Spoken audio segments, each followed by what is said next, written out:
Magandang araw po sa inyong lahat and welcome back sa Usapang Tito Manny. Pinaka-latest na senatorial survey po inilabas ng Okta Research. Kung nung isang araw po nilabas natin yung survey ng Pulse Asia kung saan namayagpag ang mga kandidato ni President Bongbong Marcos, ano naman kaya sa Okta Research? Yung pong survey ng Pulse Asia ginawa noong January 18 to 25. Samantalang ito pong sa Okta Research ay January 25 to 31. So ito po ang pinakabago.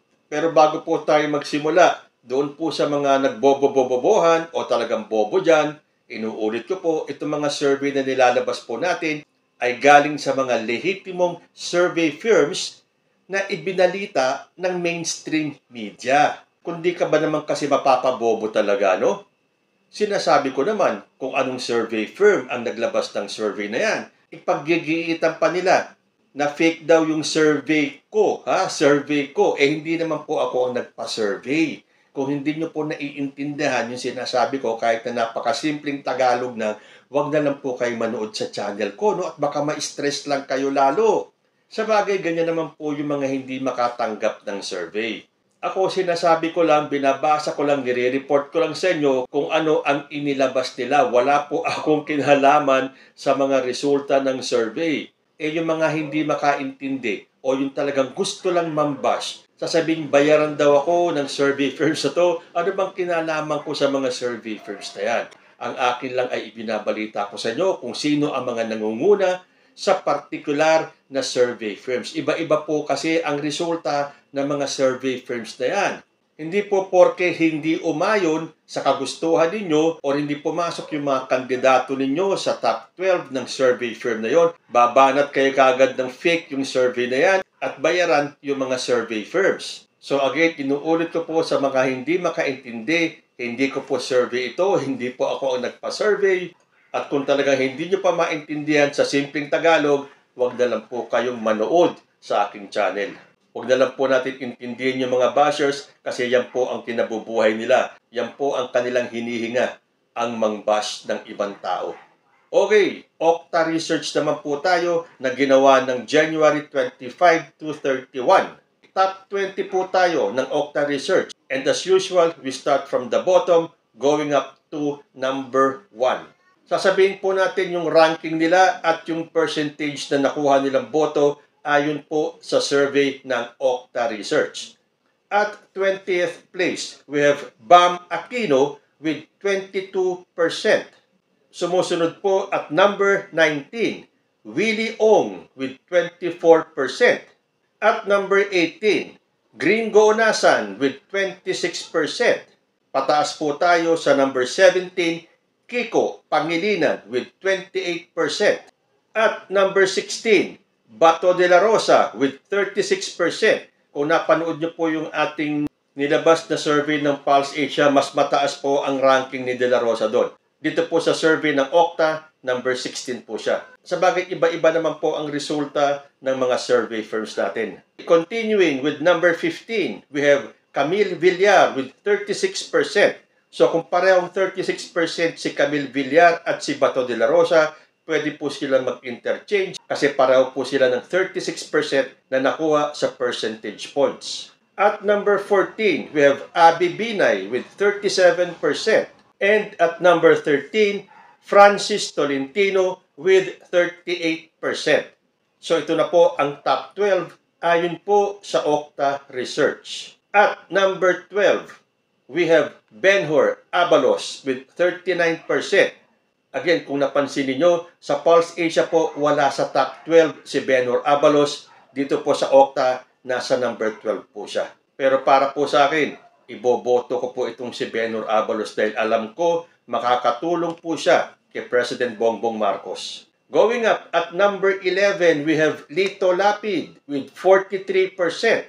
At number 10, we have Amy Marcos with 44%. Oy, napanood nyo po ba yung event ni President Bongbong Marcos kanina kung saan ipinakilalang muli ang 12 kandidato ng alyansa ni President Bongbong Marcos? At kung nung unang pinakilala yung 12 yan, wala si Amy Marcos, this time kompleto po ang 12, nandun na po si Amy Marcos. At ang balita ko ay opisyal na siyang nagbabalik sa PBBM slate.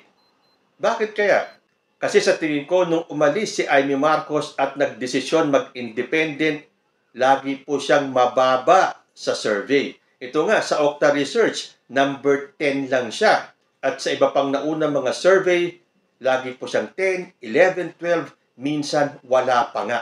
Hindi kaya strategy na naman ni Amy Marcos. Kaya siya bumalik sa alyansa ni President Bongbong Marcos para manligaw muli ng mga botante. Pero ako, sad to say, hindi ko na po talaga iboboto si Amy. Kayo po, nasa sa inyo yan.